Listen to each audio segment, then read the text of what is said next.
Salubungin ang umaga ng may ngiti at kay sigla. Harapin mo ang araw ng masaya at kumakanta. Punuin mo ng kulay ang bawat sandali. Ang araw ay makikiliti. Andito na si Kuya. Good morning, Kuya, yeah. Good morning, Kuya, yeah. Good morning, Kuya. O kay sarap ng umaga. Good na good talaga. Oh, oh, oh, oh, oh, oh, oh, oh. Good morning, mga kasambahay! Ngayon ay araw ng Martes, April 28, 2026 at ang oras ay 6:34 na ng umaga. Yan marami na naman tayong tips and practical advice na isi-share sa inyo ngayong araw, mga kasambahay, kasama ng ating mga special guests. Kaya tutok na dahil mas masaya ang umaga sa Good morning, Kuya! And to boost our happy Tuesday, mga kasambahay, may special guest chef tayo na magtuturo sa atin mamaya ng kanyang affordable pero masustansyang recipe. Ayan, mamaya makikita natin yan. At ito na pala! Hello. Morning, Chef! Good morning. Nagbabalik. Yan, abangan natin ang kanyang recipe Turo na later. chefs. Hindi ko. Ay, sorry. Sige, magtrabaho ka na. Ito naman para sa mga kababayan nating makata at manunulat. Naku, usong-uso yan ngayon sa Bulacan no? Dahil ngayong buwan ng Abril ay ipinagdiriwang natin ang National Literature Month na nagbibigay halaga at paalala na tangkilikin ang literaturang Pilipino. At para po sa mga kasangbahay nating makata at gustong matuto sa pagsusulat ng tula, may ilang gabay sa atin mamaya ang Pangulo at tagapagtatag. Grabe naman sa Tagalog yun, no? Tagapagtatag ng Sulat Kamay Project. Kaya abangan niyo po yan at kilalanin natin mamaya kung sino siya. Sino siya? Sino siya? Ang lakas ng dating. Magka-humor talaga. Ba yan? Hindi lang yan, mga Kaka-cellphone mo yan eh. Dahil po, ang month of April ay summer season na. Pero, ibang level kasi kapag may kakaiba sa tag-init treats natin, di ba? Kaya para mas special at mas nostalgic ang feels, kasama natin today ang Humble Scramble. Humble Scramble! Good morning! Good morning po! Excited na akong Tama. Scramble. Gusto ko Magandang paalala to sa mga kasangbahay. Kung yung scramble humble, dapat kayo rin. Tama. Tama. Pero grabe, tagal ko na rin din nakapag-scramble. Eh kasi taga-village Hindi. ka eh. Meron ba sa inyo niya? Meron sa amin yan. Pero tagal ko na talagang hindi nakakain. Siguro nung bata ka, tumatakas ka lang sa inyo para makabili ng scramble. Hindi naman. Kasi Meron bawal sa school ka kumain yan. yan ng bata ka. Meron kami sa school yan. Meron Pero daw sa super school, wala nga sa village nila. Minsan may dumarating dyan. Pero super nostalgic ng food na yan. At dahil dyan, may tanong ako sa inyo. Meron bang bumabalik na childhood memories sa inyo kapag nakakakita o nakakain kayo ng ice scramble? Diba? Kayo guys? Meron ba? May mga bang childhood memories? Ikaw, wala. Meron!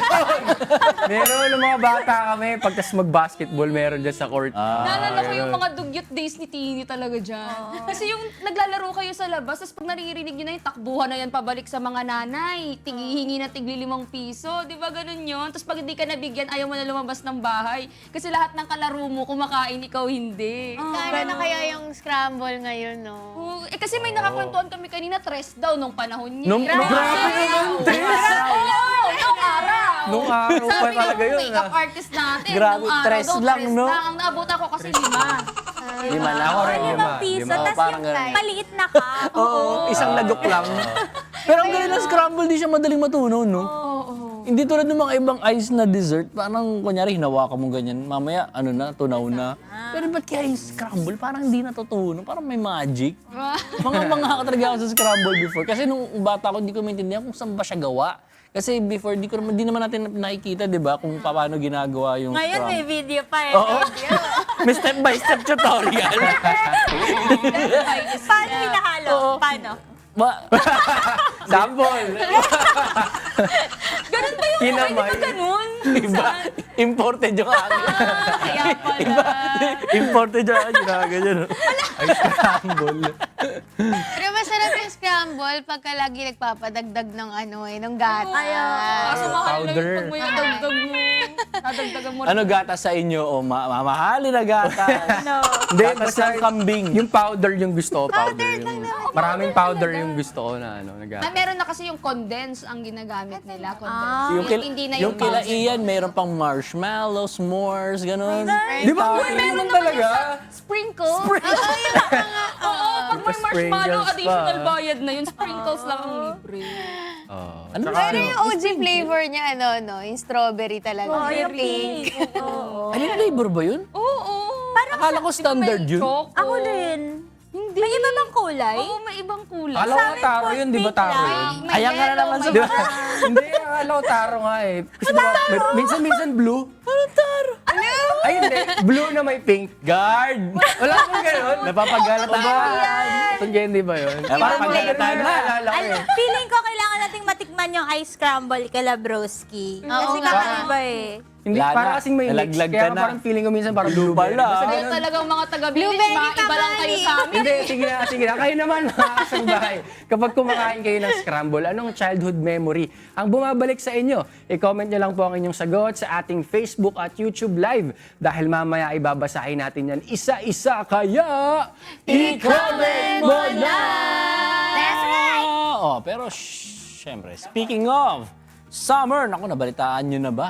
Binuksan na ang kauna-unahang air-conditioned passenger waiting room sa LRT1. Bakit ngayon lang? Sobra na kasi talaga ang init, kaya yan ang naging solusyon ng Department of Transportation o DOTR. Open naman ang waiting room na ito para sa lahat, pero syempre, priority pa rin po ang ating mga senior citizens, persons with special needs, at mga may kasamang bata. Kaya sa ating mga commuters, stay cool and safe sa inyo. Mas maalwan na kapag ka naghihintay ng skip train. Oo, lalo ngayon ang init. True. Sakto yan. Magandang balita yan. Para di na tayo masyado nahuhuli, sa ibang mga... Saktong-sakto nitong Sunday, naranasan ko ulit mag-LRT. Sa tagal na pa, sobrang init. First time na tumagaktak ulit yung Sa pawis ko loob ng o ganun. kahit habang naghihintay? Nakihintay. Sa loob ng LRT, kaya Sa loob, naman? Kaya pa? malamig. Oo, malamig malamig. naman. Pero yung sa labas, grabe kaya. talaga yung init. Siguro dahil yung bubong din, di ba, masyadong malapit sa atin. So, sobrang init. Nakakahapo yan. Pero yan, good news yun. At ito, may isa pa akong good news yung nabasa ko kanina. Yan po ay ang libreng parking sa Santolan Station para po sa mga pasahero naman ng LRT2. Available po yan mula 4 a.m. hanggang 11:30 p.m. araw-araw. At ang kailangan lang pong gawin ay mag-claim ng parking stub sa security personnel ng Santolan Parking Area. Actually, bukod nga po dyan mga kasangbahay, may isa pang good news mula po sa LRT2 dahil may 50% discount na rin pong pamasahe ang mga sasakay po dyan. Kasi po, ini-encourage ni President Marcos Jr. po yung mga sasakay na gumamit na lang ng public transportation kasi mas mabilis, mas mura at mas makakatipid pa sa diesel o sa gasolina. At hindi lang yan dahil meron din akong baon na magandang balita. Naglagay na po rin kasi ng online services option ang Pag-ibig Fund para makatipid sa gasolina ang mga members nila. Isa na po dyan ang Pag-ibig Housing Loan Payment na pwede na po nilang bayaran sa virtual Pag-ibig. Very easy lang po dahil magla-login ka lang tapos i-click ang Pay Online. Then, piliin po ang housing loan, i-enter ang details at piliin ang payment method. Pagkatapos namang magbayad, makakatanggap ka na po ng confirmation via text message bilang proof of payment. Alam niyo po ba na pwede niyo na rin pong i-monitor kung ano ang status ng hulog niyo online? Bisitahin lang ang website ng Pag-ibig Fund na makikita sa kanilang official Facebook page na @Pag-ibig Fund Official Page. Yun. Eto, may update din tayo sa lagay ng panahon, mga kasangbahay. Dito sa Manila, walang humpay ang init. Bakit ganon? Aabot kasi ng 25 to 35 degrees ang temperature with 10% chance of rain. Kaya tuyong-tuyo talaga today. Kaya ugaliin po nating uminom ng sapat na tubig, mga kasambahay. Tama. That's right. Ay, naku, may trabaho pala ako. Anong Eto na. Parang magandang trabaho. Eto na, dahil mainit. Naku, mauuna na kami ni Tini na magpalamig ng ulo. Ulo. Lalamang tayo today. No, Tayo hindi, ang titingnan mauna namin kung ano ba yung mga flavors doon. Ito kasi may mga sinasabi kung ano-anong flavors eh. Nakaka-ano eh. Color blue, bubblegum flavor. O, malay natin. Nakaintriga kung ano ba yung mga offerings ng Humble Scramble. Yes. Kaya paano ba yan? Sunod na lang kayo dyan ha. Mauna na kami. Sige. Mauna na Tara kami. na. Oo, mamaya pupunta Tikman na kami natin dyan. yan. Titikman natin ang ice scramble. Pero para naman sa mga taga Cebu, nasa 27 degrees Celsius hanggang 33 degrees Celsius ang temperatura at 10% lang din ang tsansa na umulan dyan. Kaya bukod sa dapat light colors ang isusuot natin, mas maganda rin kung maluwag ito para komportable at continuous ang daloy ng hangin sa katawan natin. Yes, at sa Davao naman, mga kasumbahay, may 10% chance of rain din po dyan ha. At maglalaro po sa 26 hanggang 34 degrees Celsius po ang temperatura ninyo. Kaya always double check po ha yung power supply natin. Baka kasi pag na-overload po yan, pumutok at mag-cause pa ng sunog. At kung kayo po nakakaramdam naman ng mga hilo, tigil muna po sa ginagawa ha at magpahinga at pumunta po sa malamig na lugar to recover. Yes, at sa mga nag-aabang ng ating sky updates, ang sunrise natin ay naganap na kaninang 5:35 in the morning. At ang sunset naman natin ay magaganap mamayang 6:12 in the evening.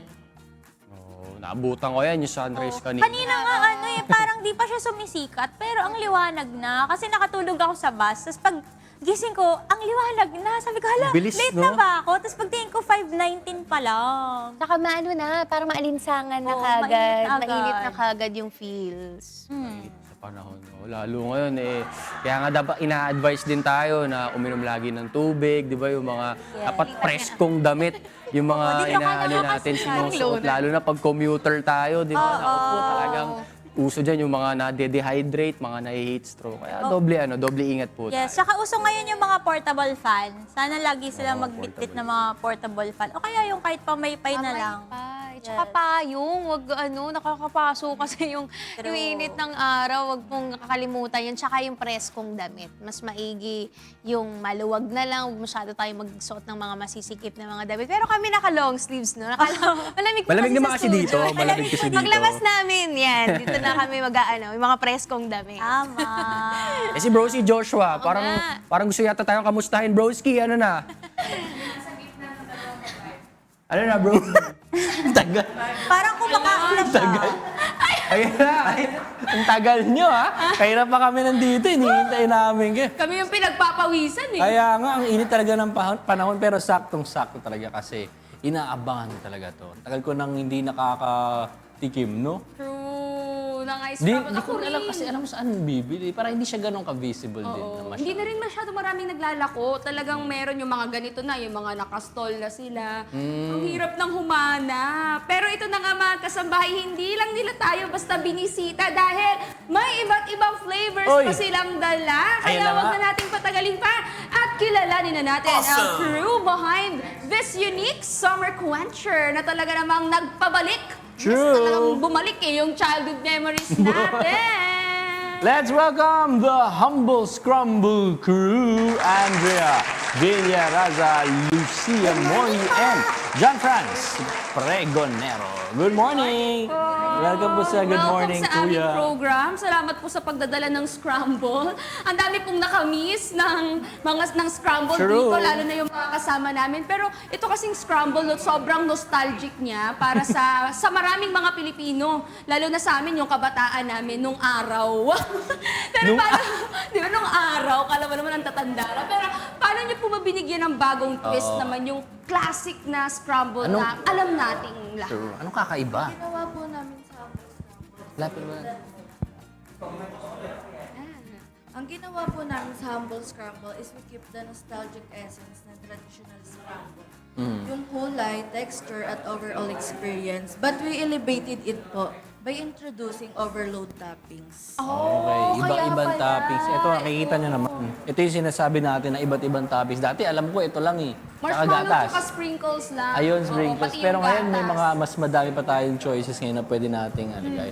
Pero matanong lang namin po sa dami ng desserts ngayon, ano yung nagpapa-unique sa Humble Scramble kumpara sa usual na scramble na nakita natin? Anong... So, ang unique po sa Humble Scramble is we incorporated the classic and modern style ng scramble. So, hindi lang po siya basta street sweet. Kumbaga, we made it into more curated sweet treats po. Oh, Curated sweet. curated. Ganun. Tsaka siguro hindi na siya yung katulad nung dati na may sumisigaw. Scramble! Yung gawa. Di ba?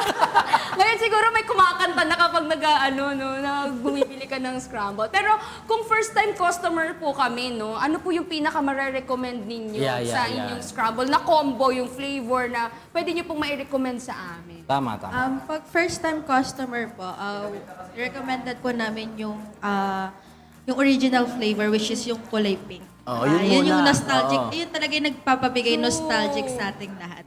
So, yun po yung kulay pink and yung original flavor. Tsaka natin matatry. Pero pwede mo malaman kasi sabi nyo nga yung pink na flavor meron tayo. Ano po yung ibang mga offerings na? For now po, meron po kami 3 flavors, Okay. which is yung original, ube flavor, and yung chocolate flavor. Ube and chocolate. Ah. Yun nga yung sinasabi ko kay Ian. Sabi ko, wala pa akong nakakita Ian. Ang hirap mong i-defend sa color blue, pero yung purple nga, meron ako nakita. Pwede purple. Baka colorblind lang yung kasama natin. Siguro nga, Bigyan mo na. Pero paano nagsimula itong Humble Scramble? Ano nagbigay sa inyo ng idea? Parang gusto namin mag-start ng business tapos scramble yung Oo nga, susimulan no? namin. May mga ano na ba kayo? Ano yung una nyong na-encounter na challenges nung sinisimulan nyo itong Humble Scramble? Nagsimula po yung Humble Scramble before mag-start yung pandemic. Na ang 2019 o 2018, gano'n, 2019. 2019. Sa umpisa po, challenge po talaga yung pag-build ng market at pag-stand out sa maraming desserts options. Nagkaroon din po kami ng adjustment sa pricing, consistency ng product at sourcing ng ingredients. Oo. Tapos papasok yung pandemic bigla, no? So paano yun? Paano kayo Oo nga, during nag-adjust? pandemic, no? During pandemic. Nag-stop na talaga. Pero usually ba saan natatagpuan itong ano nyo sa mga events ba? Paano ba kinukuha ba nila kayo sa event? Yes po, nag-e-events po kami. Oo. Pero wala kayong stall talaga na. Meron po kaming Meron naman pala eh. Oo. Pero ano sa tingin nyo yung bakit patok pa rin hanggang ngayon ang scramble? Anong tingin yung selling point ng scramble sa mga Pinoy? Bakit ba't kasi di ba ang tagal na may scramble pero ngayon talagang hinahanap-hanap pa rin. No? Anong tingin nyo special sa scramble at ito din yung napili yung business? I think one of the reason po siguro is yung nostalgic, yung nagbibigay ng nostalgic sa atin. Katulad nga po nung sinabi nyo na parang childhood memory natin yung binibigay ng scramble. Yun po. Ba, pambansang dessert ba to? Oo. Kasi aminin mo, Joshua, napakamura niya kasi lalo na nung kabataan, 5 piso, di ba? Tapos makakakain ka na ng masarap, di ba? Tapos lalagyan mo ng maraming gatas. Sobrang patok niya lalo na sa mga kids. Oo nga. Pero may mga plano ba kayong mag-expand? Kasi sa nabanggit nyo kanina, di ba, nag-start kayo, may stall kayo, tapos nai-invite kayo sa event. So, paano nyo nakikita yung expansion ng inyong growing or yung inyong business? Yes po, may plans po kami to expand in the future. Actually, marami na rin pong nag-inquire about franchising. But since I am still a student po, di ko pa po masyado matutukan. Talaga? Estudyante ka? Estudyante pa. Talagang wala na yata talaga sa edad ngayon yung pagbe-business. Oo nga. Pero related ba sa business yung course mo? Baka makatulong sa expansion. Ayun naman yun pala. naman pala. Marketing student po. Graduate ka muna, ate girl. Ganon. Graduating na po. Okay na pala. Pwede na mag-expand. Pero isa sa appeal ng scramble, yung affordability, kaya nung nabanggit ko kanina, kasi mura lang talaga siya, tapos masarap. So, paano nyo nababalanse yung quality tsaka yung presyo? Kasi ngayon, diba, dagdag na overload na nga Oo. ngayon. May mga iba't ibang toppings na. kasi ngayon, pag sinabing mura, masarap kaya Oo yan. nga. May mga ganun, questionable. Pero paano nyo nagagawa na mura siya, pero yung quality nandun pa rin? Minimake sure po namin yung cost efficient ng sourcing ng mga ingredient without compromising the quality. So, kumbaga, ini-incorporate po namin yung pricing strategy and then adjustment lang din po sa mga paglalagay ng ingredients. Yun talaga din isa sa mga diskarte rin, syempre, hanap ka ng mas mura na supplier minsan, no? Pero kailangan, hindi mo nga i-compromise yung quality rin. Hindi naman pwedeng, eto pinakamura kaso hindi ganun kasarap. No? Huwag Kailangan. mong galawin, Joshua. Kakain pa tayo. Sorry na. Pero at least makikip natin yung quality nga talaga. Maaasahan nila yon. So baka may gusto naman kayong batiin naman this morning. Meron ba kayo gusto i-shout out? Pahabol daw yung packages. Baka gusto Shout out po sa Humble Scramble and then sa group po namin, Yo Humble Beats. Hello po sa inyo. Good morning po. pahabol. Kasi halimbawa may mga events. May mga packages ganyan. pala. Ano yung mga packages na available sa inyo? Ano? Para dun sa mga gusto na matry yung Humble Scramble sa mga events. We offer po yung like birthday packages. Sometimes po nag-cater din po kami sa mga kasal and any event po na pwede po nilang gamitin si Humble Scramble. Also po sa school bazaars po or like sa kahit anong bazaar na available, yun po. Ang mura, no? Nakita natin yung Balik. pricing, 75 cups, nasa 3,000 Kung ilang cups, plus lang. oo. Tapos dadayuhin na nila kayo sa events nyo noon. O, ayan yung mga party package nila, mga kasambahay. So, kung kailangan nyo sila sa mga events ninyo, huwag kayo wahiya, i-book nyo na sila. Ang daming Oo. toppings. Pero saan ba nila kayo makikita? Paano ba nila kayo makokontak? Yan. Meron pong Facebook page like Humble Scramble po and then we have contact details po Ayan na yung number naka-flash nila. sa screen. Ayan, Facebook may TikTok at dun tama sila. ba yung TikTok? Meron din Yes TikTok, po. no? Yan. Humble Scramble sa Facebook, TikTok, at you can contact their cellphone numbers. Okay, tuloy na natin. Baka nabili din kasi baka yung mga mission shoutout kayo. Sige na, go ahead na. Pwede na. Wala na. Wala na, okay na. Na-shoutout na lahat. Shop. Yung mother po ng Humble Scramble. Tita Neng, ha? Good morning. So, sa Baraga family din po, tapos sa Pregonero. Alright. Again, maraming salamat no sa pag-treat sa amin at pagbisita dito sa atin today. Sobrang nakakaaliw at talaga nakakatuwa bumalik. Parang babalik ka ulit sa pagkabata kapag nakatikim ka ulit ng scramble. At sana ma-experience din at ma-enjoy din ng mga younger generations, yung mga na-enjoy natin before. Sana wag niyo yan makalimutan. Hindi tumawala sa atin. So, good luck sa inyong business. At sana mas mag-thrive pa ang Humble Scramble at makita namin sa kung saan-saan. No? Pero habang chinichika or habang nagchichikahan tayo dito, no, bumabalik kasi sa akin talaga yung memories kasi yun naman talaga yung gusto nyong maipahatid, no?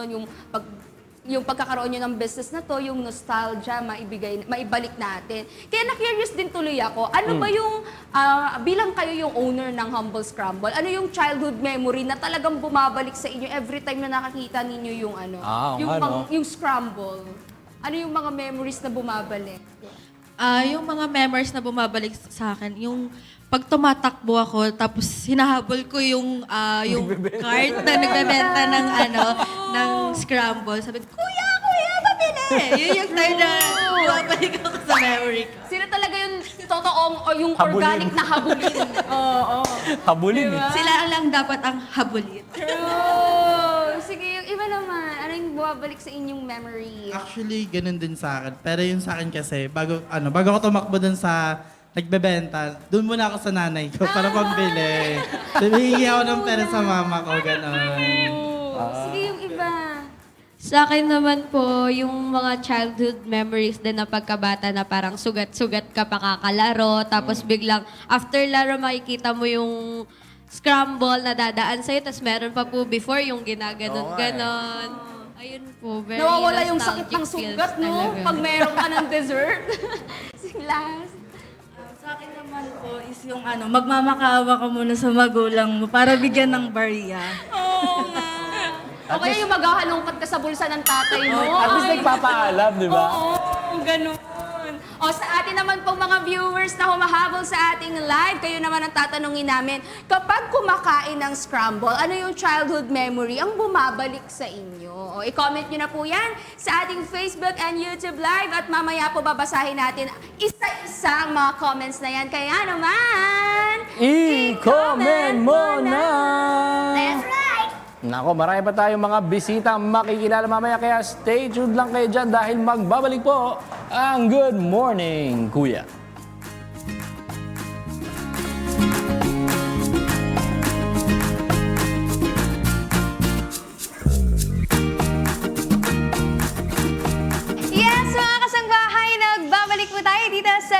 morning, Kuya. At syempre kasama niyo po ulit ang inyong munting kasinera. At bago tayo magluto for today, check muna po natin ang presyo ng mga pangunahing bilihin po sa mga palengke dito sa Metro Manila. Sa bantay presyo po ng Department of Agriculture as of April 27, 2026, ang presyo po ng ating imported na bigas ay nasa 42 hanggang 70 pesos per kilogram. Ang local po na bigas ay 35 hanggang 65 pesos per kilo. Sa atin naman pong mga karne, ang pork ay 280 hanggang 470 pesos per kilogram. Sa atin pong mga isda, ang galunggong 140 hanggang 300 pesos per kilogram. Ang mga gulay naman natin, kagaya po ng ampalaya, 70 hanggang 150 pesos per kilogram. Ang kalabasa naman po, 45 hanggang 80 pesos kada kilo. Ang kada kilo naman ng sitaw, 50 pesos hanggang 150 po. Ang talong naman, 55 hanggang 90 pesos. At ang kamatis, 45 hanggang 80 pesos per kilogram. Ang bawang naman po, naku, tumataginting pa rin, 110 hanggang 400 pesos kada kilo. Ang pulang sibuyas po ay 55 hanggang 120 pesos per kilo. Sa puting sibuyas naman po, 50 hanggang 120 pesos. Ang sili naman po 70 hanggang 250 pesos per kilogram at ang luya 100 hanggang 200 pesos per kilo. Ang asukal naman po na refined ay 75 hanggang 92 pesos per kilogram. Naku, medyo tumaas na to, no? Ang itlog naman 5 piso hanggang 14 pesos per piece. At ang mantika po ay 75 hanggang 190 pesos per liter. At syempre, no, lagi naman tayong handa na bago tayo magluto mga kasangbahay dahil bumili na tayo ng ating mga ingredients. Kaya pwede na tayo magluto ngayon. Syempre, kasama ang guest chef natin na isang culinary instructor. Walang iba kundi si Chef Rochelle Suico. Good morning, Chef! Good morning, Kuya. Good morning, kasangbahay. Welcome back po, Chef. Kami po ay binalikan niyo po ulit dito sa Good Morning, Kuya. At ngayon po, Chef, ano po ba ang ihahanda niyo po para sa amin? Ang ipiprepare po natin ngayong umaga, napaka-simple, mura na dish. Apo. Ito yung tawag natin dito ay atsarang itlog or pickled egg. Okay. Chef, ako sobrang curious po kasi parang first time ako nakarinig ng atsara na merong protein. Kasi usually, ang mga atsara natin, yung mga pickled natin, is mga gulay, di ba, mga greens. Pero ito, may itlog. Yes. So, ito ba, Chef, ay sariling recipe niyo po or parang galing native siya sa ibang lugar po dito sa Pilipinas? Ginagawa na siya dito sa Philippines, okay actually. po. Lalo na pag summertime kasi madaling masira yung mga itlog. Opo. So, ang ginagawa ng mga iba is pinipickled nila para at least ma-prolong yung kanyang shelf life. Okay. Sobrang, hindi ko to alam, Chef, ha? Pero sobrang curious ako paano natin ginagawa itong atsarang itlog. Kaya sige po, Chef, simulan na po natin. Okay. Para po sa ating atsarang itlog, ano po ba ang ating mga ingredients for this dish po, Chef? Ang ingredients lang po natin, we have 1 cup of water, 1 cup of vinegar, and then 2 tablespoons of sugar. We can use white or washed sugar, and then a pinch of salt. Okay. Yan yung ating ingredients for the pickled or brine water na gagamitin natin. And then of course, gagamit din tayo ng mga pampalasa dito. Yung mga ginagawa natin for atsara, typical, we have whole peppercorn, luya, carrots, laurel, green and red bell pepper, onion, chili pepper, and of course, yung ating bawang. And ang ating bida ay ang ating nilagang itlog. Ayun. So, first step po natin is gagawa lang po tayo ng brine. Apo. Yun. So, kailangan palang iluto yung brine natin, Chef. Opo, kasi ito po yung dito natin po ibababad yung ating Opo. boiled egg later po. Okay. Maganda po siya kasi once na nilagay po natin siya sa bottle, pwede nating ma-prolong yung shelf life niya ng 1 month to 2 months. Yung mismong itlog po, Chef? Yes po. Kahit hindi po siya pwedeng store sa ref, na nasa room temp lang siya, basta proper lang po yung kanyang Yung storage yung mo, storage no? niya. Opo. So, Tsaka hindi kinokross-contaminate, chef, na pag kunwari, kumuha, lalawayan, Opo, gano'n, tapos opo. maiiwanan sa labas ng chiller, Opo. pagkatas kainin po, no? Pero eto, chef, ano po yung parang cooking time naman ng itlog, tapos ano yung dapat doneness niya? Apo. Bali po, since it is a hard-boiled egg, ang advisable kapag nagluluto tayo ng hard-boiled egg is 8 to 10 minutes. Okay. Pero kasi meron tayong mga iba't ibang klase ng mga nilagang itlog. May soft-boiled, Yes. may hard-boiled. So, pag lumagpas po kasi siya sa 10 minutes, na o-overcook yung hard-boiled egg natin. So, syempre, ang disadvantage niya, discoloration ng Yolk. egg yolk, Opo. nagiging greenish to gray Opo.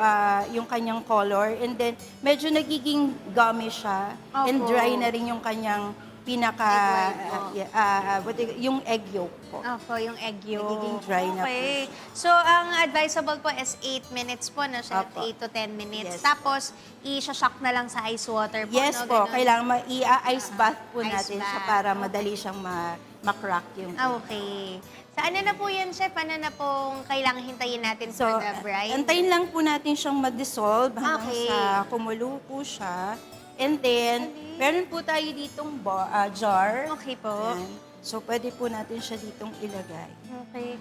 Naalala ko dito, chef, kasi usual preparation po na alam ko sa mga ganito na naka-submerged in liquid is yung mayak eggs ng Korean. Oh, yeah. Pero sa kanila kasi, or yung ramen egg naman sa Apo. Japanese po.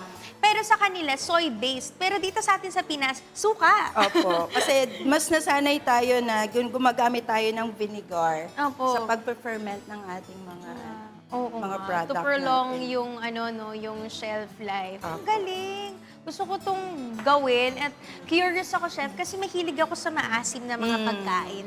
And I know yung mga pickled na food is also good for the gut, di ba? Opo. So yung mga additional na mga natin dito, na mga ingredients like yung carrots, yung mga gulay-gulay natin, when it ferments pa, merong napoproduce din siya na good bacteria. So, maganda siya for the gut natin. Yes po. Oh, di ba? Actually, pwede din natin siyang i-add for diet. Okay. So, ayun nga, no? Sa mga nagda-diet. Yes po. Kasi since good protein naman po ang ating egg. Itlog. Opo. Ayan. So, pag sa jar natin, ilalagay lang natin yung the rest of the ingredients. Yes So, po. nilagay na ni chef yung itlog, yung bell pepper, naglagay na rin si chef ng carrots, ng luya, bay leaf, no? Chef, naglagay na rin Yes kayo. po. Kung gusto natin na medyo maanghang, pwede nating i-break tong chili pepper para Okay po. umanghang siya. So, i-dump nyo lang lahat ng ingredients Yes na prepare nyo, mga kasangbahay. Pero chef, dito, meron pa ba silang pwedeng, parang additional na pwedeng ilagay? Yes, pwede. Pwede kayo maglagay dito ng raisins. Okay. Pwede. Naku, favorito ni Tini yung raisins. Ayun. So, madali lang pala to. no? Super dali lang po. Ang maganda po dito kasi, pwede mo rin siyang pang-giveaway. Opo. Opo. Ayun, puno lang siya. Ayun. Kailangan lang dito, magaling kang tumansya. Ayan. Pero sige, mamaya natin ipakita yung finished product natin, chef, Apo. At syempre, chef, ito, kanina may tanong tayo sa mga kasangbahay po natin. Dahil summer season po ngayon, chef, meron po tayong cool treats kanina, yung Yes. scramble po, At syempre, kapag may scramble, meron talagang childhood memories po na bumabalik. Pero kayo po ba, chef, matanong ko lang, meron ba kayong childhood memories sa scramble? Meron naman, kasi paghapon, batang 90s, yan, Opo. paghapon, pagising mo na, pinatulog ko kasi ang mga parents mahilig patulugin sa tanghali. So, yan, magdadaan na yan sa kalsada, tapos makikita mo na, yun nga, di may machine, mano-mano silang nag-i-scramble. So, mura pa nun. Magkano siya? 3 pesos lang. 3 pesos. Oo, 5 piso meron ka ng scramble. Oo nga. Ngayon ay magkano na rin kaya talaga. Pero buti na lang may dala sa atin ng humble scramble. Pero yun, chef, maraming salamat for sharing your so much. short memory dun po sa ating scramble. Kayo mga kasangbahay, tatanungin ko kayo ha. Ulit, kapag kumakain naman kayo ng scramble, anong childhood memory ang bumabalik sa'yo? Share nyo naman ang sagot ninyo sa ating Facebook at YouTube Live. At dahil mamaya, babasahin po natin yan isa-isa. Kaya, basahin po natin. I-comment mo na! Ayan, balik sa ating mga kasama. Punta ako dyan. Eto na si Lino. Eto na. Kasi chinecheck ko na yung mga nag-assignment natin. May assignment kasi tayo. Pakopya. Pero eto, bilang bahagi ng National Literature Month ngayong buwan ng Abril, magsusulat po tayo ng tula para i-promote ang literaturang Pilipino. Kasama natin ngayon sa studio ang Literary and Art Advocacy Group na Sulat Kamay Project o SKP.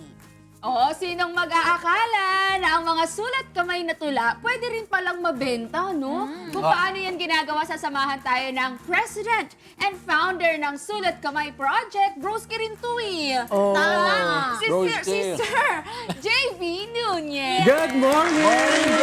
Morning! Welcome sa aming programa.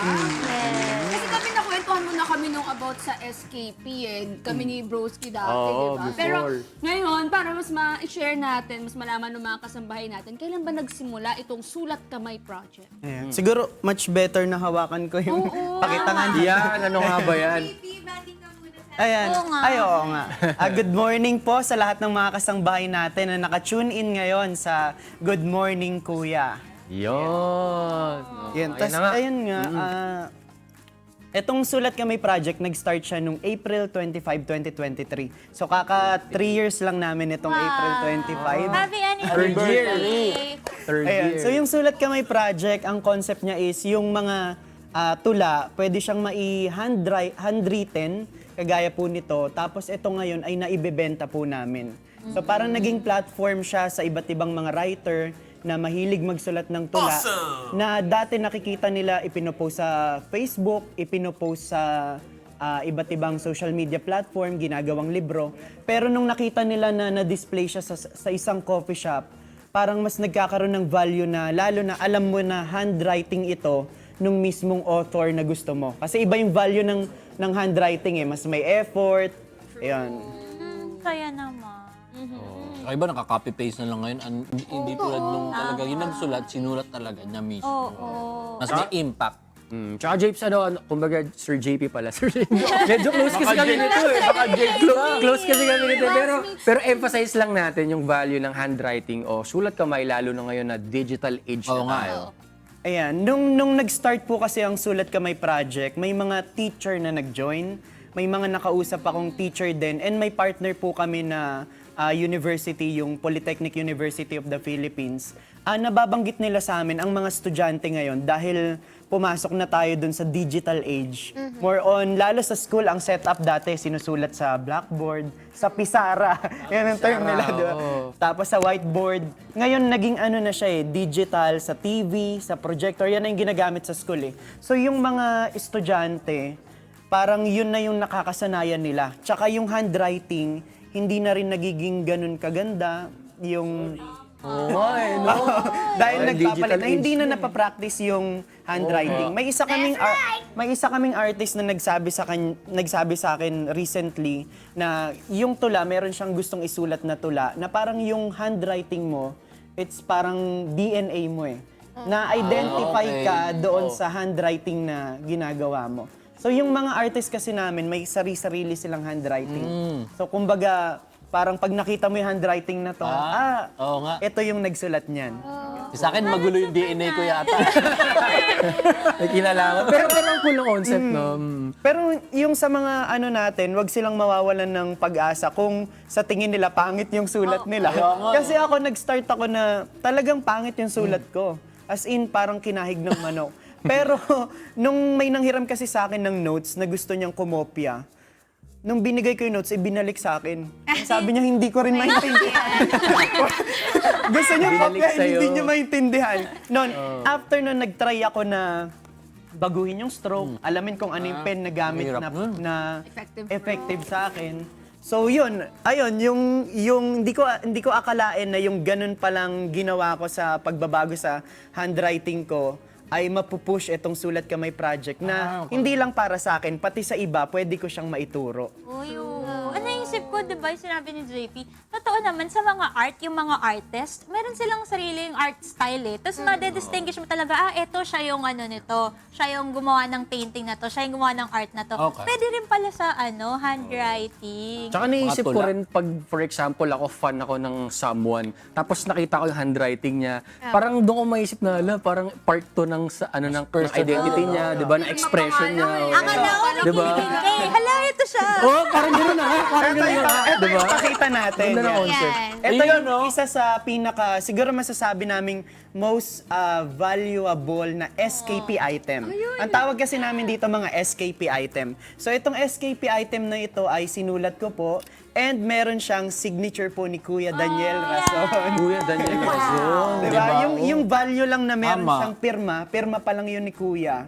Iba na yung value na kumbaga yung pag-appreciate mo dun sa sulat. Siyempre, ang ano natin yan si Kuya Daniel, ang ating public service. Oo. Kaya yung isang polo ko, di ko na sinusuot eh. May pirma ni pirma din Kuya. May pirma ni Kuya. Pero Sir JP, paano naman nabebenta yung mga sulat kamay na tula?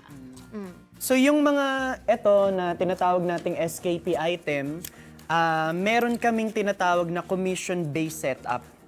So, ang ginagawa po namin, may dalawang klase kami kasi ng mga artist.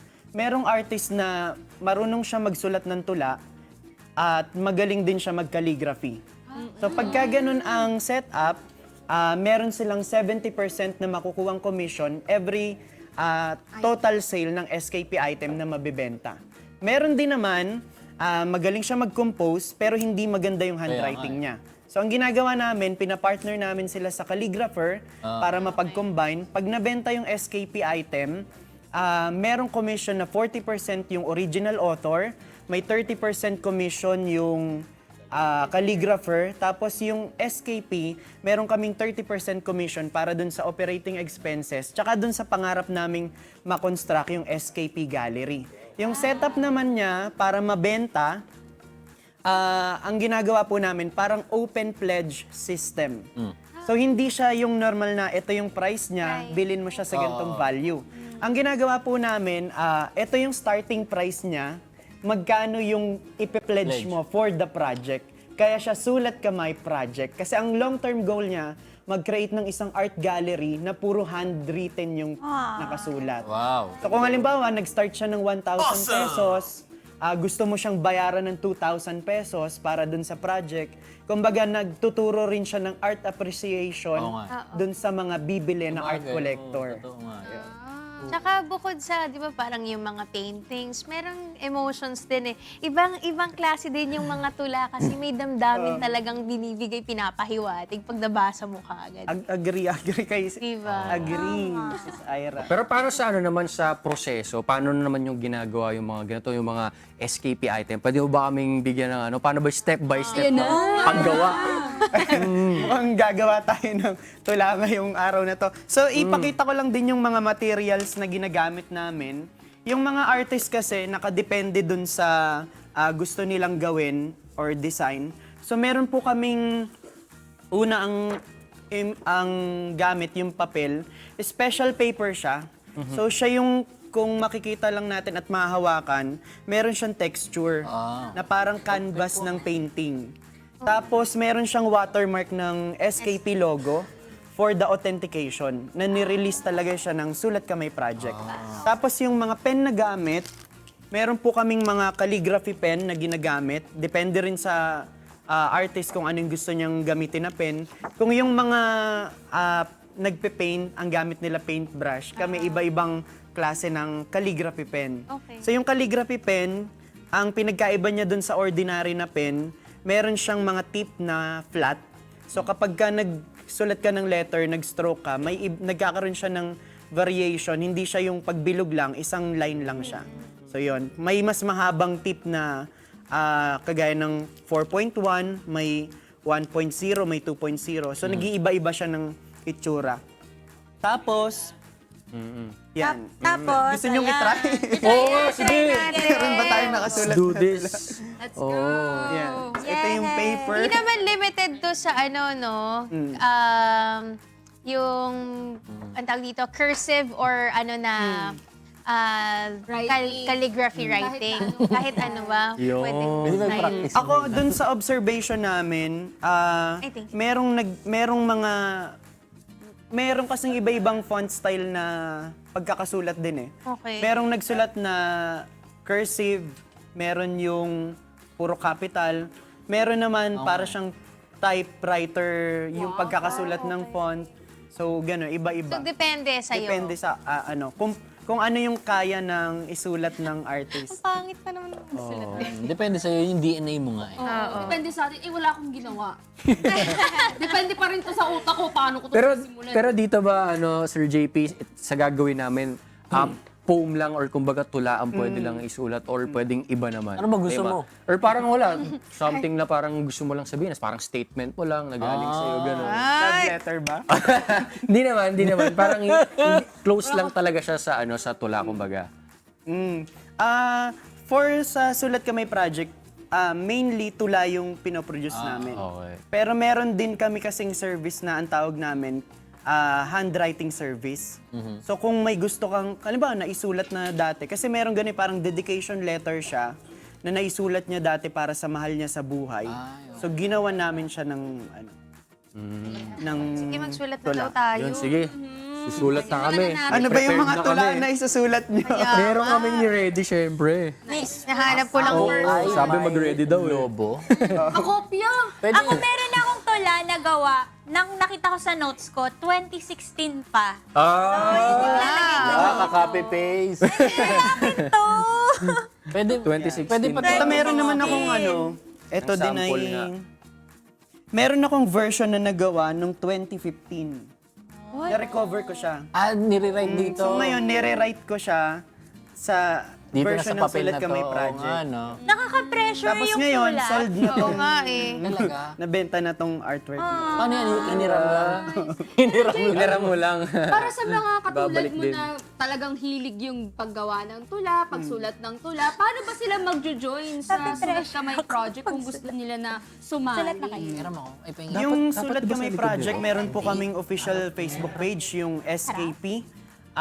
Pwede po silang mag-inquire doon para po mag-guide sila. Ang sistema po namin ay, pagka po nag-inquire sila, i-guide po sila dun sa step-by-step process kung ano po yung mga kailangan po nilang mabili para po dun sa materials, ano po yung guidelines ng standard dun sa papel na gagamitin, sa frame, at yung process po kung paano naman po maipopromote yung mga pagka nagawa na yung artwork nila, yung mga sulat kamay na tula, tapos para po maipromote yon at kapag ka nabenta na po ay kanila pong malalaman kung magkano yung magiging commission kapag ka po dun sa total sale ng isang SKP item. Yun! Punta lang kayo sa kanilang mga social media pages, yung kanilang account yan. Sulat Kamay Project, yung community nila, yung kanilang email, and sa kanilang contact details. Ayun, thank you so much, Broski JP Nunez.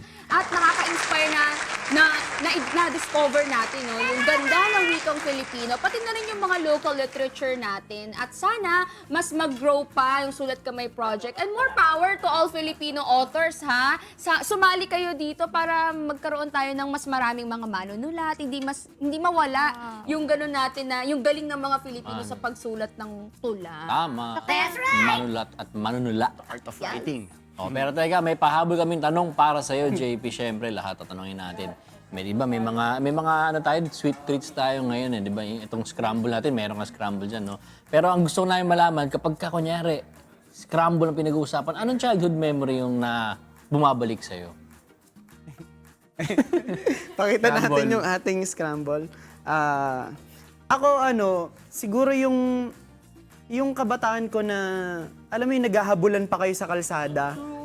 Scramble ko na. Nakakamiss kasi yung ganun naghahabulan kayo ng mga kalaro mo, tapos may mamimit kang ibang bata na parang bago dun sa community nyo. Tapos yung scramble kasi parang naging part na siya ng childhood natin. na kapag dadaan sila, alam ba, naghahabol lang kayo, mapuputol dahil may dadaan Tigil eh. scramble. Timers. Break mo. Scramble muna. Yun, so yun yung nagbabalik na childhood. Yung way ng pakikipagsalamuhan natin bilang kabataan. Kasi ngayon, parang yung panahon natin, iba na yung mga bata nasa loob na. Mas na Online kukonsume yung na time lang. sa gadget. Eh. Tsaka, dinideliver na lang yung scramble ngayon. Hindi na sila tumatakbo. Lumalabas ng bang. Online sila magkakausap tapos nagpa-deliver din online ng scramble. Iba, kabataan na. Okay naman mga kasambahay. Tanungin natin, kapag kumakain ba kayo ng scramble, anong childhood memory ang bumabalik sa inyo? Kwento nyo naman sa amin sa ating Facebook at YouTube Live dahil mamaya babasahin natin yan isa-isa. Kaya, i-comment nyo na! That's right! Dahil dyan, short break muna tayo para makatikim din si JP Oo, ng scramble niya, di ba? Huwag po kayong maalis dahil mamaya naman ay may makabuluhang topic pa tayong pag-uusapan. Kaya tutok lang dahil magbabalik kami.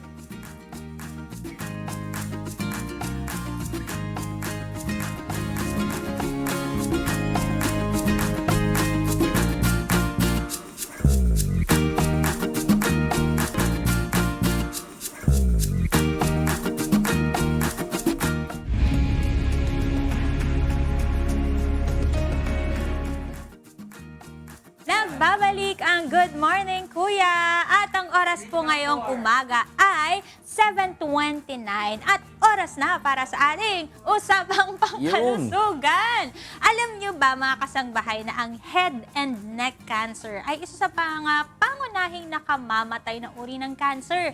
Hindi lang po dito sa Pilipinas kundi sa buong mundo. pero ang sakit na ito ay pwedeng magamot, lalo na kung ito ay maagang na-detect. Kaya, ngayong araw, pag-uusapan natin ang mga early warning signs ng head and neck cancer kasama si Dr. Hill Vicente. Good morning, Doc Hill! Welcome back. Happy healing day, Doc Hill! Yan. Please greet our viewers po, Doc Hill. Ay, hello. Good morning. Happy Tuesday sa inyong lahat. Happy Tuesday sa inyong lahat. Ngayon ay napakaganda ang ating usapan, lalo na meron tayong tinatawag na Head and Neck Cancer Consciousness Week. Yun. It's usually in the 4th week of April. Ayun. So ngayon, very important ito sa atin. Kaya katulad ng sinabi ni Ian, Joshua. Marami tayong kailangan malaman. Lalo na yung how to detect early signs of cancer of the head and neck. Kaya ano po ba? Pwede po ba na magkaroon ng rough, ano po ba yung klase ng mga cancer sa head and neck na usual? So, head and neck, pag sinabing head and neck, is defined as a region na pinangungunahan sa ilong mismo. Okay. Sa ilong, sa likod ng ilong, tinatawag nating nasopharynx, sa ating mga paranasal sinuses, mga sinuses natin dito, pwede magka-cancer din yan. Tapos sa tenga, kung titignan natin sa lobes, mismo sa labi natin, meron tayong tinatawag na cancer din dyan. So, tapos lalo na yung mga squamous cell carcinoma, lalo na melanoma, lalo na sa stage, kasi pag sila na initan, pwedeng nagkukos ng cancer yan. Tapos pag binuksan natin ang ating loob, meron tayong oral cancer, mga bukol-bukol dyan na pwede natin makita. Mismo sa tonsils, yung tonsils natin, pwedeng area yun na pwedeng may cancer. Tapos sa loob ng lalamunan, daanan ng hangin, daanan ng pagkain, dun sa ating larynx, voice box natin, pwedeng magkakaroon tayo ng ganitong problema. So very, very, marami tayong mga ganitong cancer. Kaya sinabi ni Joshua na marami tayong, isa sa pinakamalaking bagay ito, na maraming cancer dito sa atin, including those na sinabi ko. Tapos sa head and neck, karamihan dyan, may thyroid cancer tayo. Ay, kasama. Saka mismong isang bukol dyan sa loob niya na pwedeng tumubo at any point of time. So, ito yung ating mga dapat iisipin, bantayin. Opo. Dok, nabanggit niyo po kanina na maaring magamot ang head and neck cancer basta po magkakaroon ng early detection. Yeah, Paano po ba malalaman ng isang tao na parang meron akong signs ng head and neck cancer? Ano po ba yung mga dapat maisip ko na ay baka meron akong cancer? Ganun. Gandang tanong yan. Una, kaya meron kaming advocacy dati, sinabi namin, pasilip ka. Pasilip Oo. ka. Kasi sometimes hindi natin, ano ba itong nangyayari sa akin, ano? So ano to we developed 12 signs, no? Ino namin yung 12 signs. Number 1, pagdudugo ng ilong. Number 2, pwedeng baradong ilong natin parate. Baka may bukol doon na tumutubo. Number 3, pwedeng may sipunin. Parati tayo nagsisipon. Lalo na yung sipon na yun, may konting blood. No? O kaya, meron tayong nagdudura ng dugo, may phlegm ng dugo. Okay. Pwede nating signs and symptoms na early. No? Meron tayong singaw na hindi gumagaling. No? Singaw na hindi gumagaling. So, ito ay dapat nating bantayan talaga. No? Lalo na pag more than 1 month na. No? O Ang tagal naman ng at least singaw. 2 weeks to 1 month. Pag ganito, dapat nagpapatingin na tayo. Huwag natin sabihin, okay lang yan. Ganun. Number 5, no? Yung singaw, tapos bad breath, no? Yung bad breath, pwede nating maging maging signs and symptoms na simula, ano? Akala natin kasi pwede may bukol na diyan, di natin alam sa loob ng lalamunan, sa dila, natin, Tapos ano pa merong iba, pesting ehem, pampito, pesting ehem. Tapos ubo ng ubo. No, pwedeng nagkakaroon ng ganitong problema, no?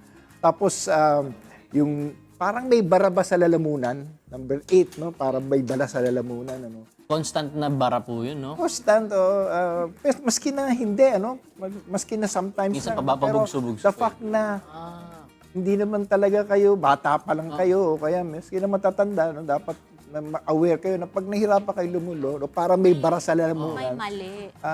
that's not normal. Normal, yes. So, ano pa, pang-siyam, nahirapan lumulon. No? Yun na nga, kasama. Tapos 10, pag 10, paos ka, namamaos ka. So, ibig sabihin, baka may bukol ka sa larynx natin. Tapos sa pang-11, minsan, may connection natin yung ilong natin, yung lalamunan natin, sa tenga natin. No? So, pag merong masakit, namimingi tayo, umuugong, Hala, okay. may discomfort sa tenga, no? Maaring konektado kasi yung tenga natin sa mga lalamunan natin, sa ilong, sa likod ng ilong. So, konektado yan, kaya yun ay dapat natin batayan.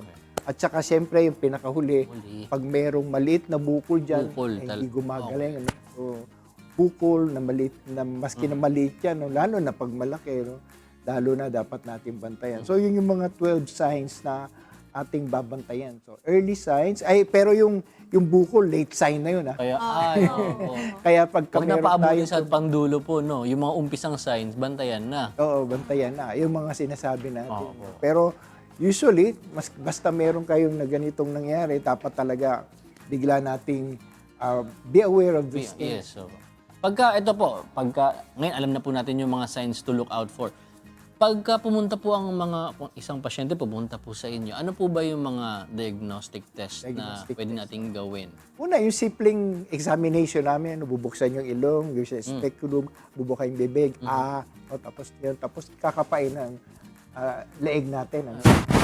Pinakasimple. Pati sa tenga, titingnan natin. Simple lang yun. Pero, alam mo naman, nakatago lahat yan, sinasabi ko kanina, nakatago sa loob, ilong, lalamunan, daanan ng pagkain, tapos sa larynx natin. So what we usually do is use an scope, flexible scope yun, pinapasok sa ilong, tapos pinapasok doon sa loob ng lalamunan. Nakikita natin sa isang monitor, TV monitor, tapos nakikita natin kung mayroong nakakasuspecha na pwedeng magkaroon ng ganitong problema.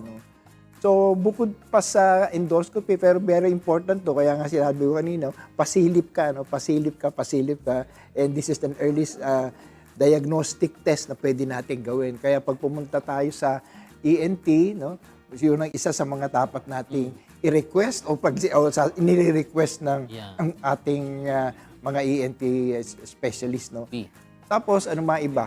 Diagnostic, so pag sinabing diagnostic, mga imaging, pag sinabing imaging, like x-ray, pero ngayon hindi na masyadong magbibigay ng ating yung x-ray, so usually ginagamit na namin CT scan, number 1, number 2, MRI, number 3, pati PET scan, PET scan, pwede natin itong magamit itong mga importante mga imaging, kasi nakikita natin, lalo na pagka meron tayong bukol, tapos Usually, pag may bukol, hindi nangangahulugan, doon lang galing yun. Ano? So, pag may bukol tayo, paaring nanggagaling to sa anak ito, anak. Nanggaling sa ilong, sa lalamunan, at sa likod ng ilong, no? Tsaka sa bibig, no? Pwedeng sa tonsils, kaya dapat sisilipin natin to, no? So, pagka meron tayong leeg, hindi nangangahulugan na, uy, operahan na natin Kaya yan. nga, No? tanggalin So, na. kailangan, let us rule out the possibility na ito ay nanggagaling sa iba't ibang parte ng head and neck, no? Doon sa loob ng lalamunan, hanggang doon sa larynx natin, sa kaduluduluhan. Kaya, very important na meron tayong endoscopy, yung dalawang sinasabi ko, endoscopy at saka yung CT scan o MRI, yung imaging na ginagawa natin. Opo. Dok, paano naman po natitreat yung mga ganito pong cases? Mahirap po bang gamutin ito? Hindi, pag early signs talaga, pag early nakita natin, may singaw. Nung may singaw tayo na ganito, so babiopsy natin. No? Babiopsy natin muna para malaman natin kung talagang cancer ba to o hindi. No? Meron tayong tinatawag na cancer in situ. Nun lang yun, mapakaliit lang yun. Pero positive na rin yun. No? Kaya dapat babantayan natin yun. So, yung kung natitreat, yes, no? Basically, meron tayong 3 ways of treating or more. No? So, number 1, siyempre, surgery. No? Pag maliit pa lang, surgery, katulad ng biopsy, ng excision biopsy ang tawag doon. Number 2, pwedeng radiation. No? So, mayroong na-apply tayong technique doon para nag-shrink yung bukol. No? Tapos number 3, chemotherapy. So, meron pa tayong tinatawag na targeted approach, no? Doon mismo sa bukol na yun. Ano? So, yun ang usually nasa mainstream natin na treatment. Pero siyempre, meron tayong mga ibang inaano. And we usually would emphasize nutrition, exposure natin sa mga environment. Dapat iwasan natin yung mga may radiation. No? Tapos ito yung mga importante natin gagawin. Siyempre, healthy lifestyle, importante, magandang tulog, at saka exercise natin. So, yun yung mga usual nating dapat anuhin natin para mas lumakas ang ating immune system. Importante yung immune system natin ay lumakas. Maaaring yung cancer nandyan, pero it can just stay stagnant, no? Tapos pag humina ang resistance natin, boom, biglang puputok na lang yan, bigla-bigla. So, let's be aware of that. Palakasin natin ang natin by those I mentioned. Good nutrition. Pag sinabing good nutrition, bawal natin, lalo na sa WHO, in-emphasize nila, bawal ang processed food. Okay? Ultra-processed food. Pag sinabing ultra-processed food, yung mga chichirya natin, dami natin yan. Marami ng pinagdaan. Red meat, no? Basically, mga gano'n ang natin. Tapos yung mga, lalo na, yung mga charred na mga meat, no? Inihaw, mga ganyan. Lalo na pag may itim-itim na. Nako. Okay. Pag nakain. Kahapon nandun ako sa isang chain store. Kung dami-daming inaw. Pinabalik ko, sabi ko, hindi ganito dapat. Wala yung ganito. No? Kasi hindi maganda. Kakakain mo sa ating mga kliyente, mga natin, tao, mga customer. Tapos ganito pa kain mo. So, as much as possible, huwag niyong susunugin, lalo sa mga grilled na mga meat natin. So, iwasan natin ang mga ito. Siyempre, mga canned goods din kasi because of the presence of preservatives. No? So, tosino, tapa. Dami yan, Dok. Ibang klase na ngayon. Parang lahat ng flavor ulam meron na eh. Fruits and vegetables are very important. So, yun ang pampalakas talaga natin. At yung mga bisyo, Dok, iwasan na rin. Iwasan ng bisyo, iwasan ng paninigarilyo, iwasan yung pag-iinom ng alak masyado, iwasan natin ang unsafe sex because of the presence of HPV, human papillomavirus virus, which is also affecting our head and neck. No? Tapos pwedeng ang isang sign nito, yung acid reflux, pwedeng nai-irritate ang ating throat. And in the process of irritation, nagkakaroon ng cancer din dito pag kanyang pinababayaan natin itong anything na may nagkakos ng trauma, unfitted dentures, no? Kahit simpleng pustiso lang pala, Dok. Pwedeng mag-focus ng any kind of trauma to the mucosa, sa mouth natin, no, sa dila, na minsan talagang ganyan. Tapos nakagat, tapos hindi na gumaling, no. Lalo na pag matagal na, no. Kaya meron doon sa ilalim ng dila din, minsan nakikita mo, may tumutumo yan, tapos parang nag-iiba na yung boses mo. Parang ganyan, So, naging ibang boses. So, dapat maging aware tayo dito. Ano ba itong nangyayari sa akin? So, go to an ENT specialist, tapos pakita natin, silip natin kung anong dapat mga gawin natin para. Dok, kasi ibang cancer tulad ng cervical, tama ba? Cervical may bakuna. Pero meron po bang mga head and neck cancers na pwedeng ma-prevent with the vaccine? Yeah, yung nga, yung HPV.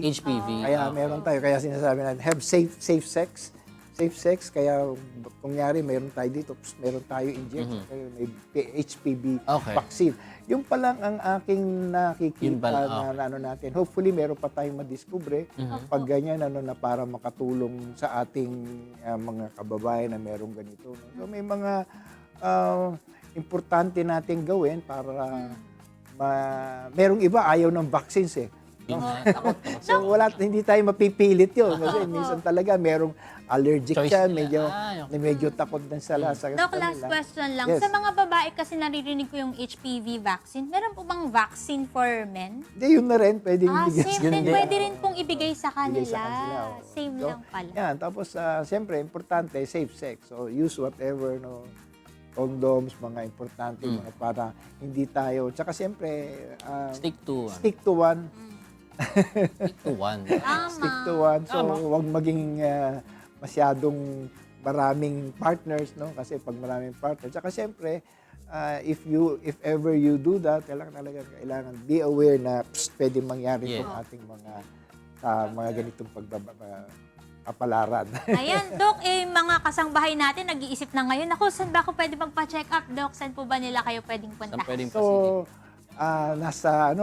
meron akong sa St. Luke's Medical Center, sa QC at saka sa BGC, MWF sa QC, at Thursdays at Saturdays sa BGC.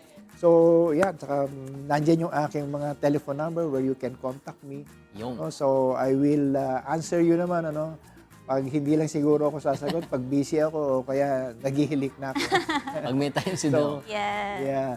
So, yun ang mga importante nating dapat And I welcome your questions, no? So, I will readily answer them. Yeah. Doc, baka may gusto po kayong batiin naman this morning. Yeah, gusto kong batiin yung aking, siyempre, yung aking mga anak, no? Si Lorraine, Tin, at saka si Robert. Good morning. Saka yung aking mga apo, si Elise, at si Ash. No? Morning. Good At tapos, siyempre, I would like to, also, binabati ko yung Philippine Society of Otolaryngology Head and Neck Surgery for this. We actually have a yearly event, yung Handakaw, Head and Neck Cancer Consciousness Week, no? Handakaw, na view sila naming sineselebrate on the 4th week of the month of April. Saka siyempre yung aking Rotary Club, FSOBEL, Rotary Club, no? Sa Makati. So, I think this is very important as well.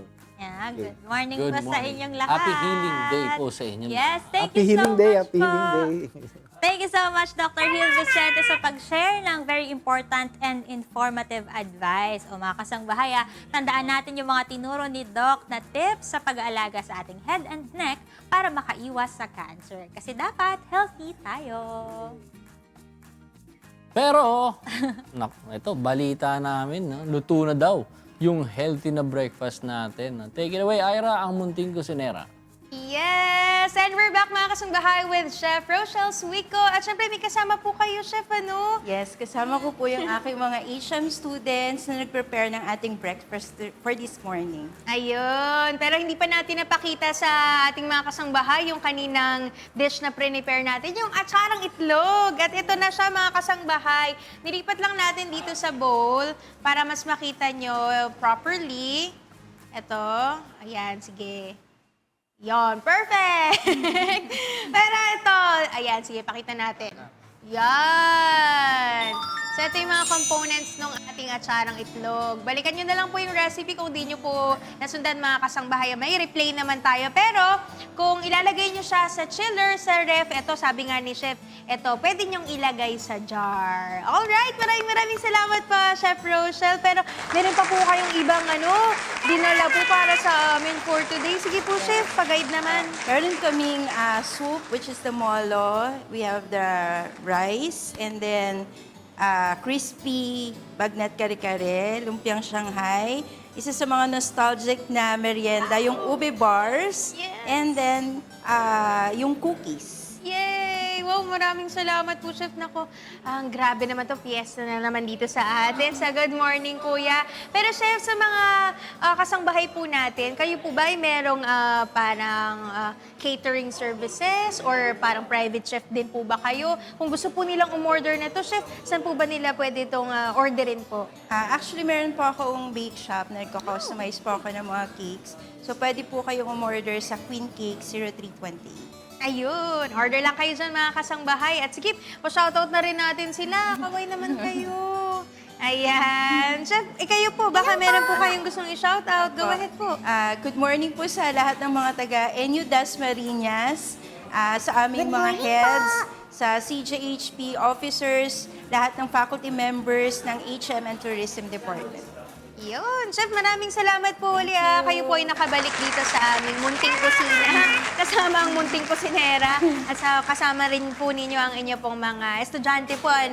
Maraming salamat po for preparing our breakfast for today. Mga kasangbahay, sana nag-enjoy kayo sa ating recipe for today. Mura lang at mabilis gawin. Maraming salamat, Chef. At ang lagi kong paalala sa inyo, mga kasangbahay, don't forget to cook with love and cook it right. That's right. At kakain na rin ako ng scramble.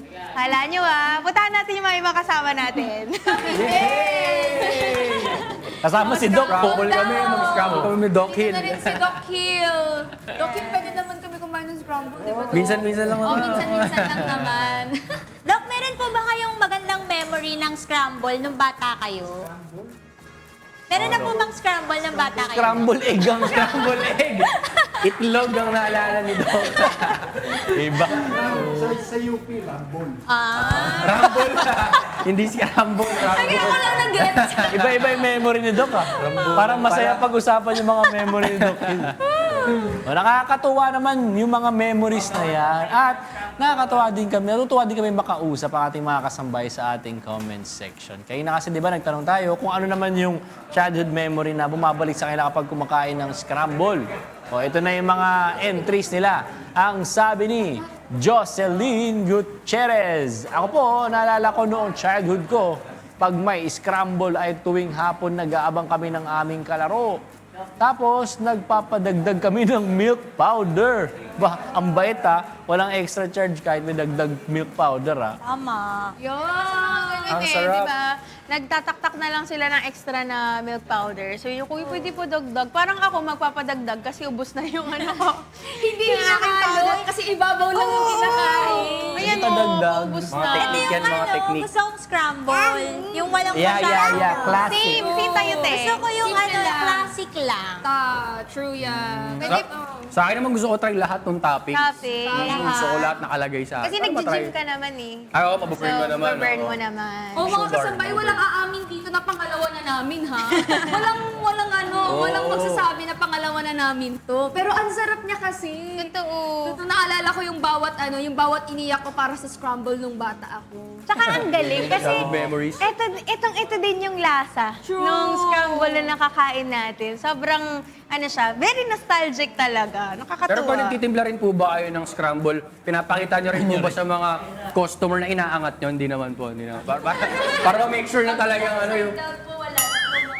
Ganun ba? Baka tumapon nga naman, no? Natapon na. Sige, pwede po ba ako magpadagdag ng milk pa? Ayan na nga. At habang naglalagay po sila ng gatas dun sa aking scramble, basahin na natin ang komento ni James Daryl Manlapas. Ang sabi niya, childhood memories na naalala ko. Pag kumakain ng scramble, ay yung nag-aagawan kami ng mga kaibigan ko sa skimmed milk at chocolate syrup. Yung habang kinakain na yung scramble, yung nguso ko nagkukulay pink na. Tapos tinatawanan ng mga kalaro. At yung habang kumakain, walang iniisip na problema habang nakaupo sa gutter, nagkakwentuhan at tawanan ng mga tropa. Oo nga, nakaka-relate ako dyan, Pero ito naman, sabi ni Rin, naalala ko po, nadapa ako, kakahabol sa tindero. Napakabilis pa naman ng bike niya umandar. Ang bilis na parang ayaw magbenta. Sa kanya dapat pa tayo nasasaktan daw na hinahabol natin. Hinahabol talaga eh. yung nagbebenta ng scramble. Dahil dyan, Ian, subukan mo daw gumawa ng scramble. Ako gagawa ng scramble? Oo. Pakita natin. Kasi taga-village po yan eh. Sige, pakita natin. Ito, totoo. Gagawin ko ba? Para... Turuan niyo si Ian. Ayan. Paano po ba? Ginawa Sige, niyo ba yan pasok ka kanina? dun. Sige, ako lang talaga na naisipan na gumawa. So paano po bang gagawin dito sa una? Nasaan yung ano? Syrup mo muna. Syrup muna. Gusto ko strawberry. Galingan mo. Strawberry. Dapat Gano'ng ginaganon, karami? hinahagis yung ano. Sa gilid mo. Circular. talaga. Yan. Tapos ano pong next? Yung strawberry kasi namin naubos na. Ubus na mabenta. Mabenta o chocolate tayo. Chocolate na lang. Haluin mo. Strawberry chocolate. Oh. Parang masarap kainin yung kay Ian kasi wala siyang pakialam sa nilalagay niya kung gaano karami. Oo. Palugi yung... Tapos gaano po kataas? Gaano kataas? Ikaw bahala. Ikaw yung galingan mo. Dapat yung hindi kayo manlugi. Kailangan ba itaktak yung baso? Dagdagan mo pa yan, Itak-tak. Rose. Pwede pang humingi Ilagay ng pa. bata. Sige pa. Oh. Yan, okay na yan. Tsaka pa ng chocolate. Yan. Oh. Tapos after po niyan, Babalik ta rin mo para malaman babalik na rin. Wag. Toppings, no? Kahit ano na po dito, kahit anong mauna. Sige. Damihan mo yung gatas. Yung paborito ko, yung gatas. Yun. Pwede bang gatas lang? Pwede naman po. Pwede. Ito yung paborito ko, gatas. Ano po tawag dito? Skimmed milk. Yes po, skip it. Skimmed milk. Tapos, ito Crispies. Kuha tayo ng Crispies. Milk So, kasi may may tumutunog habang inunguya ako. Tapos, marshmallow. Gusto ko itong marshmallow. Awa naman siya. Lagyan mo ng latte art ha. Lahat. Parang mahirap yun ha. Tapos ito. Drawingan mo that may dinosaur sa Tapos, ibabaw. syempre, sa huli, syrup ulit. Itusok mo yung yung cookie. Oo. Ngayon yata babalik ta rin, no? Ngayon ka naman nabalik na rin. Pwede naman po. Ayun, tapos na tayo sa scramble. Pwede ng tindero. Pwede na. Pwede na ang business. Magtatawag. Scramble! Paano? Scramble! Papumay ako, tama na. Pero, ay, hindi ganun. Taga-village talaga to. Hindi ganun yung tono ng mga... Ay, hindi ba ganun? May Hindi tono ba ganun. yun? Dapat scramble, ganun. Kababa pala yung tono. Ang galing mo ah. May tono Pero pala yun. kanina yung sumulat ng tula, di ba may nagawa na kayo? Kamusta naman yung ginawa na activity with JP? Yung sa akin, binuhos ko na lang yung lahat ng energy ko para magsulat doon sa papel. Kasi medyo na-intimidate ako. Ang linis ng papel. Ang ganda ng papel eh. Tapos parang ang pangit ng sulat ko. Pero sabi ni JP, sige, sulat lang. Tuloy mo lang. Hanggang sa natapos ko naman na. Meron kasi akong kinopy na tula ko na nung 2021. Ayan. So, yun lang na yung sinulat ko. Okay naman. Ikaw ba nakapagsulat ka na? Hindi pa. Wala pa sinasabi yung utak ko eh. Sabi niya, wala ka pang inspirasyon, mamaya mo na tapusin. Ah, Si Celine, meron si Celine. Hindi ko pa natapos kasi Yung kwento na lang nung tula mo. yung kwento ng 20 tula yan, ko, ganun na. ginawa ko siya 2016. Tapos tungkol siya sa tungkol siya sa isang thread, PC siya, na ang kwento nun ay, na kahit connected silang dalawa, hindi sila pwede magsama. Paano nangyari yun? Mamaya, tatapusin ko, tapos basahin Ba't nyo. tawag sa ganun? Asymptopangit. Symptomatic. Nagkita pero hindi sila pwedeng magdikit. Tama. Oo, sulat ka may project. Pero teka, may tanong naman ako sa inyo. Ito yung tanong natin. Nakakita na ba kayo ng giant na taho? Taho naman! Giant na taho. Nakita na ba kayo? Giant? Oo, giant. Wow! Oh, nakita na ba kayo nun? Oh, kakaiba, di ba? Kakaiba yan. Isa lang yan sa ating mga susubukan bukas. Kaya abangan din natin yan, mga kasangbahay. Awesome! Taho. Level up Giant talaga. Scramble, taho. Paano tinatawag yung taho sa inyo? Taho! Oh, tama yung tono. Tama yung tono. Ay, hindi. Iba sa amin, taho! Konyo na tayo. Nag-adjust, depende sa'yo. Kung ba yung kala Ian? Soya bean curd. Soya bean curd. With tapioca pearls. Ganun. Tapioca pearls, Teka. Pero may food entry din ako mga kasangbahaya. Pero di ko muna i-reveal ngayon kung ano at saka kung sino yung magtuturo sa atin. Kaya ang maganda dapat, mag-tune in kayo ulit bukas to find out. Okay mga kasangbahay?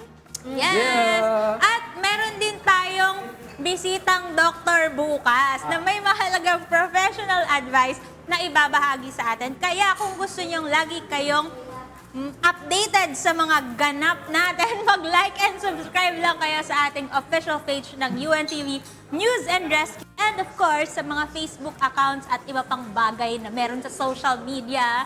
Follow nyo yan. Right. Let's go! That's right! This time, shout out lang, Doc Jack Mendoza of JE Dental Clinic.